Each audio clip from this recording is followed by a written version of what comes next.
Actually, I found one more method that I'm going to try, is overheating the GPU only while cooling the CPU.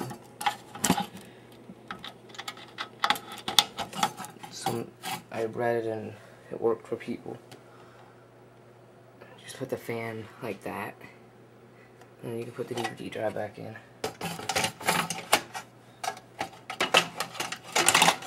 Just so it overheats faster. Alright, put that like that. Just like that. And then turn it on.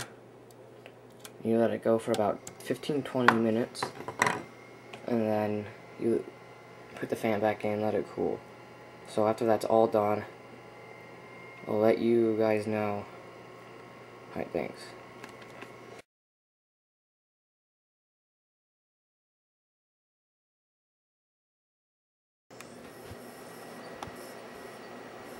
Okay, now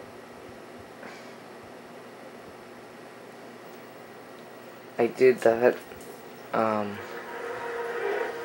GPU overheat, and I did not overheat the CPU, and there we go, it's all back together. And I've been playing it for about half an hour and none of this happened, so I think I fixed it. So there you guys go, Xbox 360 fix.